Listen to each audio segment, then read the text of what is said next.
नमस्कार दोस्तों, स्वागत है आप सबका एक बार फिर यूपीपीएससी वाला पर। एक नई खबर लेकर मैं आप सबके सामने यहां पर उपस्थित हूं। जैसा कि आप लोग देख पा रहे होंगे कि साउथ चाइना मॉर्निंग पोस्ट है, जिसके द्वारा एक खबर में दावा किया गया है कि चाइना ने एक ऐसा केबल कटर डेवलप किया है जो इस दुनिया के 95% कम्युनिकेशन को बर्बाद कर सकता है या संकट में ला सकता है।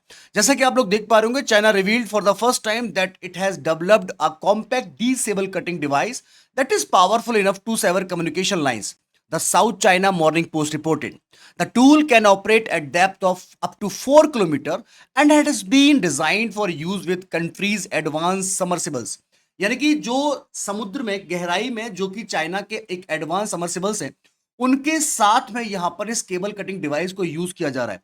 हम इस बात को बहुत अच्छी तरीके से जानते हैं कि जो हमारा इंटरनेट है या टेलीकम्युनिकेशन जो है, इसमें मेनली यूज किया जाता है फाइबर्स का। जो ऑप्टिकल फाइबर्स होते हैं, केबल्स होते हैं, उनका यूज किया जाता है, जिससे ये सब कुछ संभव हो पाता है। और अगर यहां पर चाइना के द्वारा इस तरीके का कोई इंस्ट्रूमेंट या कोई बोल सकते हैं ऐसा आविष्कार किया गया है, तो हो सकता है कि आने वाले भविष्य में ये चिंता का विषय हो।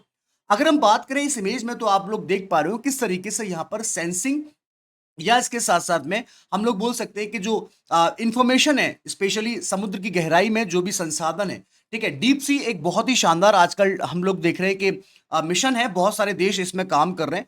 और अगर ऐसा समुद्र की गहराई में जाकर इन केबल को कट किया जाएगा, तो हो सकता है कि इसका इम्पैक्ट जो भी हमारे डीप सी मिशन चल रहे हैं या जो टेलीकम्युनिकेशन जो है या इंटरनेट फैसिलिटी है, उन पर भी हमको देखने को मिल सकता है।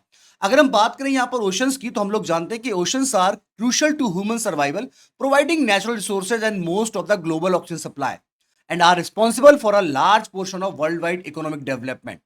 The mean depth of the ocean is less than 4 km from the ocean surface. Yet our capacity to observe critical properties in the deep sea lags behind our ability to observe the surface of the moon or Mars.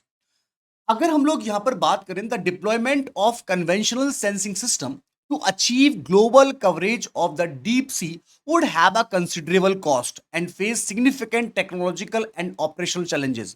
But optical based technology is rapidly rising as a transformative alternative to the sonar based ocean related research that has dominated ocean mapping and assessment over the past decade, including bathymetry data collection, geological interpretation, navigation, sediment study, and other ocean exploration applications.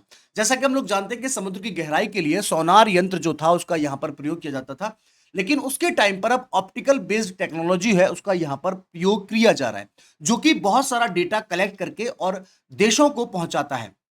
अगर हम यहां पर बात करें इस fibre optics की, तो distributed fibre optic sensors enable continuous and real time monitoring along the entire fibre, whereas the optical fiber network is the backbone of the telecommunication infrastructure over continent। यानी कि जितने भी महाद्वीप हैं, वहां पर ये जो ऑप्टिकल फाइबर है, एक वो हम लोग बोल सकते हैं कि ये बैकबोन है आपके टेलीकम्युनिकेशन इंफ्रास्ट्रक्चर की, या रीढ़ की हड्डी भी कह दूं तो ये कहना भी अतिशयोक्ति नहीं होगा।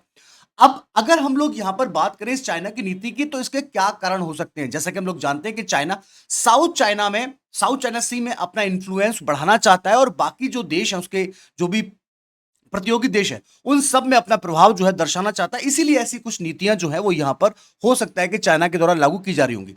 लेकिन यहां पर मैं बात करूंगा आपसे 2021 की। 2021 में G7 ने सपोर्ट किया था deep sea cable network for emerging nations. जो भी यहां पर उभरते हुए देश हैं, उनको सपोर्ट करने के लिए यहां पर G7 ने डीप सी केबल नेटवर्क के लिए यहां पर वादा किया था। Digital chiefs to outline financial assistant with World Bank at Japan meeting.